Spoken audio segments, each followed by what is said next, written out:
Oi galera, tudo bom? Esse vídeo então é para conversar com vocês sobre as melhores leituras que eu fiz agora no ano de 2017, que acabou de terminar. E no ano passado eu não consegui fazer essa lista, primeiro pelo desenrolar da vida e toda, né? Eu me perdi no meio dos prazos, dos horários. A hora que eu falei, tipo, poxa, tem um tempo para fazer, já era tipo abril. Aí eu me desmotivei e não fiz. E também teve um agravante. O ano passado eu li muita coisa legal. No ano de 2016, na verdade, eu li muita coisa bacana e aí estava muito difícil de escolher alguns livros para mostrar. Esse ano agora, 2017, foi mais fácil de escolher os livros porque eu li muita coisa ruim, gente, e eu li muito pouco. Então aquilo que foi realmente bom, ele se sobressaltou, assim.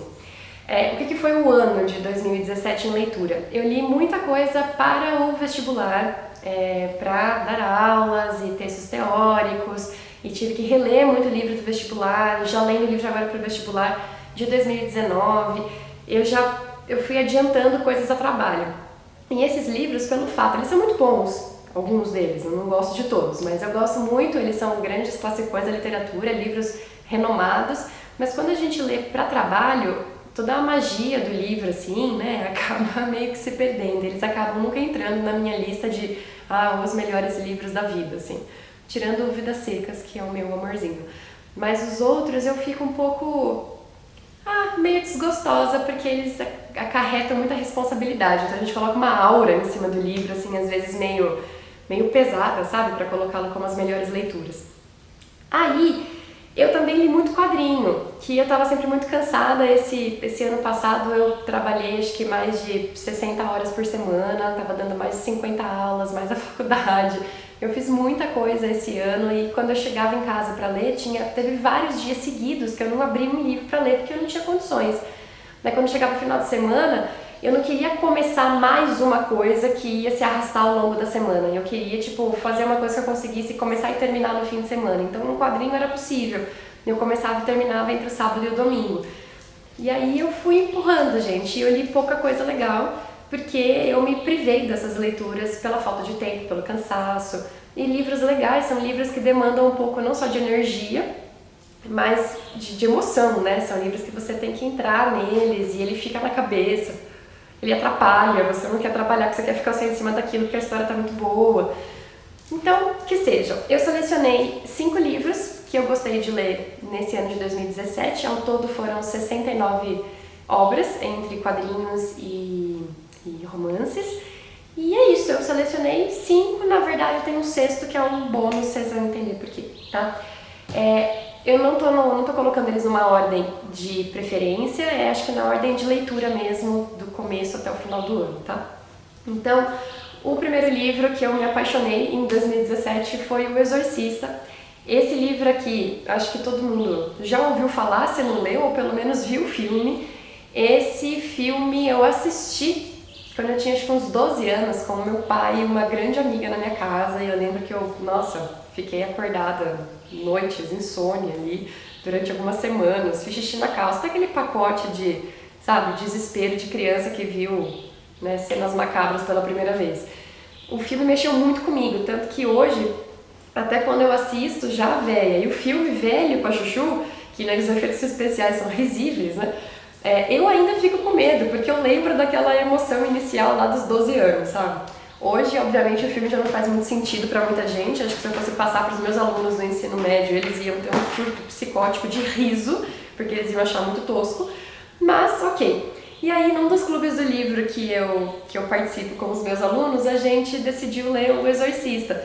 E foi muito bacana, porque o livro, apesar de contar assim a mesma história, ele dá uma ênfase completamente diferente do filme. Enquanto o filme a gente fica mais na maquiagem e nas cenas da menina sendo possuída, né, supostamente possuída pelo demônio e etc. No livro a gente tem, na verdade, uma discussão muito mais filosófica, religiosa e principalmente científica. Porque quando a menina começa a ficar doente, que é o que eles acham que está acontecendo, a mãe dela vai levando a garota em todo tipo de médico e a gente começa a ver muitas teorias da medicina para estar explicando aquilo que está acontecendo com o corpo dela. Então a gente vai começar a trabalhar com as questões da palpitação, do que seria uma epilepsia, se ela está com algum distúrbio de personalidade, a gente começa a tratar da mente, ver como a nossa terapia daquela época era risível, era muito pouca ainda, né? Não tinha muita coisa para se analisar e para trabalhar. E é muito legal como a gente deixa a espiritualidade para ser o último recurso. A gente sempre tenta provar, ser racional primeiro, para daí a gente poder avançar para um plano em que ninguém tem mais controle sobre aquilo. Então parece que assim, a hora que, putz, não tem mais o que fazer, a gente apela para um plano espiritual, um plano superior. E aí, o livro foi muito bacana por causa disso. Ele trouxe uma discussão que eu achei muito sensacional, assim, e que rendeu muito pano pra manga pra gente discutir lá no clube. Eu gostei muito. Ele sim dá medo, ele tem cenas que você fica meio... Tudo bem, eu já assisti no filme, eu sei o que vai acontecer no final, mas ele é muito legal, tá? É um livro que eu recomendo muito, assim, pra quem gosta de histórias de thriller, de terror, de suspense. Acho que é muito mais suspense do que terror. Mas é muito bacana, isso eu gostei pra chuchu. Aí em seguida, tive que colocar os quadrinhos na lista, né, gente, que foi o que eu mais li esse ano. O Desconstruindo Una. Esse aqui eu li o livro por causa da Cida, do Compartilivros, o canal dela aqui no YouTube também. Ela leu, ela fez uma resenha incrível sobre o quadrinho. Eu assisti e falei, gente, eu preciso ler esse negócio. Aí eu fui lá e o quadrinho, ele é diagramado majoritariamente em preto e branco, mas as cenas em que algumas cores aí aparecem, que agora obviamente eu não vou achar, né? Justamente quando a gente precisa. Há algumas cenas, algumas partezinhas que são pintadas bem propositalmente, e ele vai contar uma história muito legal sobre uma garota. A gente tem ela como foco principal, que seria talvez a nossa escritora, né? Ela sofreu traumas por conta de uma violência sexual, de estupro na infância, e pelo que dá a entender não foi uma vez só, e não pela mesma pessoa, inclusive, e isso foi transtornando a vida dela. E enquanto ela vai falando sobre a superação desses eventos terríveis na sua infância e na sua adolescência, ela vai ao mesmo tempo contando sobre um serial killer da Inglaterra que estaria matando apenas prostitutas, e como isso estaria sendo divulgado amplamente, colocando bastante medo nas pessoas pela televisão. E ela vai desconstruindo toda essa questão de a mulher é sempre a culpada por aquilo que está acontecendo, porque o serial killer só está matando prostitutas, e ela vai desconstruindo essa ideia, ao mesmo tempo que ela vai contando pra gente sobre aquilo que ela passou e como que ela superou isso e como que aquilo a afetou positiva e negativamente na vida adulta dela. É muito bacana porque, apesar de ser um quadrinho que tem duas narrativas em paralelo, elas estão discutindo a mesma coisa de uma maneira muito completa e com uma abordagem muito diferente do que a gente está acostumado assim, pra ver. E eu gostei muito mesmo, porque apesar de ser forte, ele tem um viés muito positivo. Ele trata isso aqui com muito carinho, sei lá, um sentimento quentinho assim que deixa no coração no final, porque você vê que ela superou isso e que ela transformou essa violência em uma obra de arte, e que as coisas podem dar certo no final se a gente souber pedir ajuda e se a gente souber pra quem pedir ajuda, e que tudo pode ser resolvido se a gente quebrar alguns tabus na sociedade, sabe? Achei o livro muito bacana, recomendo pra todo mundo ler, independente da faixa etária, inclusive, obviamente você não vai apelar pra uma criança de 8 anos, né, gente? Mas um adolescente tem muita capacidade de ler isso aqui, um adulto precisa ler, homens e mulheres, porque as questões sexuais mesmo, elas não são desenhadas, elas não são mostradas, são apenas sugeridas, tá? Então dá pra você dar uma filtrada, assim, nas violências que ela vai narrar. Mas é muito bacana, assim, eu fiquei apaixonada e destruída ao mesmo tempo por esse livro, tá? Um outro que me deixou, acho que no mesmo sem pé e sem cabeça, foi um pro qual eu não tava dando nada, que era Uma Duas, da Eliane Brum. Esse livro eu comprei numa promoção da Amazon, acho que tava tipo R$5,90, tanto que eu comprei tipo um pra mim e comprei outro pra dar de presente, assim, eu comprei vários porque eu gosto muito da autora e eu não tinha lido, mas eu tinha certeza que qualquer coisa que eu fosse ler dela eu ia gostar muito. E aí eu dei uma lidinha rapidinha ali, sabe, na Amazon, do tipo, sobre o que fala? Uma história de uma mãe e uma filha e tal. Você falei, que bonitinho, vai ser legal, né? E legal, o livro é todo laranja, rosinha, as páginas dentro é escrita em vermelhinho, tem hora que é rosa. Eu falei, vai ser tão fofo, né? Tão chuchuzinho, meu Deus! Foi terrível! Isso aqui é um pituquinho, gente, ele é mó, né, pequenininho. Eu falei, beleza, vou sentar uma tarde ali, em 2 horas terminei o livro. Gente, isso aqui foi se arrastando uns 3 dias comigo, porque doeu em tantas partes do corpo que acho que até hoje eu não superei essa história aqui. Galera, que coisa horrorosa. É uma história de uma mãe e uma filha que relacionamento não saudável, sabe? Tanto pela criação que essa mãe impôs a essa menina, as sequelas que isso deixou, o como essa menina vai ter que cuidar dessa mãe que agora, além de estar bem velhinha, tá perdendo um pouco as noções, né, psicológicas ali, ela tem que cuidar dessa mãe que tá ficando paranoica. Então, como é que você vai cuidar de alguém que você detesta? Só que ao mesmo tempo ela é sua mãe, ela criou você, tudo bem que ela causou boa parte das melecas da sua vida, mas você tem uma obrigação filial, né, de tomar conta agora. E ao mesmo tempo em que essa mulher, né, agora não é mais uma criança, tá contando essa relação da mãe dela com a mãe, a gente vê a mãe interferindo na história, porque a mãe também começa a escrever a história em paralelo, e a gente vê a mãe contando o porquê que ela se transformou nessa mãe maluca e obsessiva. E a hora que você começa a ler a história da infância dessa mãe, você fala, gente, super entendi. Você tá tipo, não sei se ela tá perdoada, mas assim, vem cá, vamos tomar um café e conversar, entendeu? Porque, gente, como essa Eliane Brum é tipo uma das melhores pessoas desse universo, gente. Com poucas palavras ela consegue dizer tanta coisa. Tanto na parte dos textos ficcionais dela, que tem esse aqui, uma, duas, e tem um outro que chama-se... Eu esqueci agora, mas eu vou deixar uma legenda aqui, porque ele está escondido lá em cima, tá? Que também é maravilhoso. E os textos de reportagem dela são incríveis também, como O Olho da Rua, né?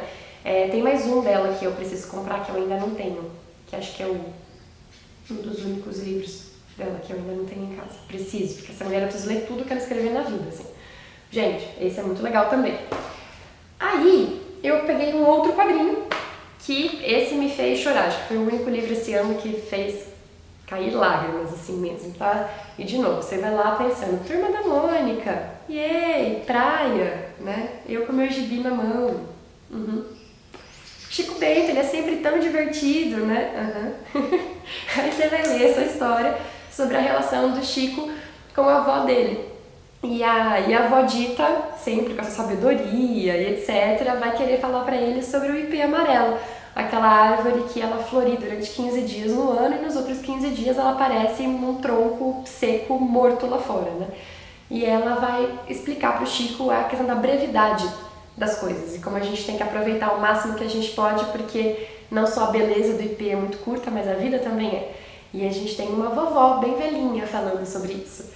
E aí você já consegue pressupor o que vai acontecer, né? A gente vai ver o Chico passando por uma situação muito tensa, de doença na família e talvez a perda dessa avó e o sofrimento dele e essa visão do carpe diem realmente bem aproveitado, sabe? De se aproveitar o dia de uma maneira sã, de uma maneira que faça bem pra alma, que engrandeça a gente, sabe? E aqui vai vir toda a concepção do campo, do folclore. Putz, o Orlandelli fez um trabalho aqui, gente, maravilhoso. O desenho dele é impagável, é lindo, é poético, assim, é muito bonito, tá? Vocês precisam ler o Arvorada. Esse aqui eu chorei. E ponto, tá? E por último, o quinto livro aí da minha listinha, não porque ele seja o pior, mas porque foi um dos últimos que eu li em 2017, é o Prisioneiras, do Drauzio Varela. Esse aqui, o vídeo está para sair no canal daqui a pouquinho, tá? Então vocês vão ver o vídeo logo menos, e para tudo isso aqui que já tem vídeo eu vou deixar o link lá embaixo, tá? O Prisioneiras foi um livro assim, não me fez chorar, mas ajudou a destruir tudo que eu tinha no coração, me recuperado daquelas leituras. Ele vai falar sobre a carceragem feminina, fechando a trilogia, né, da carceragem dele, depois de Carcereiros e depois de Estação Carandiru. E esse aqui, então, vai falar sobre a questão de mães encarceradas, sobre as esposas que param de receber a visita dos seus maridos, porque a mulher é uma vergonha para a família ser presa, enquanto o homem não. A gente vai ver sobre a questão da sexualidade dentro da cadeia, sobre o PCC e como ele é uma instituição machista, em que as mulheres não têm voz dentro do próprio crime. Olha que coisa interessante. a gente vê histórias particulares dessas mulheres estando lá dentro, não apenas depois dele fazer um grande arranjo sobre o que é a carceragem no Brasil. Depois ele acaba trazendo histórias individuais de algumas das prisioneiras com quem ele lidou, e as histórias são tensas, e você percebe que aquilo que leva principalmente as mulheres para o crime, na perspectiva do Drauzio aqui, é envolvimento com homens, sejam eles da família ou os seus romances ali, que as levaram para esse caminho. E elas foram frágeis por amor filial, por amor paternal, por um amor romântico, e elas acabaram nessa vida terrível e abandonadas nessa vida terrível.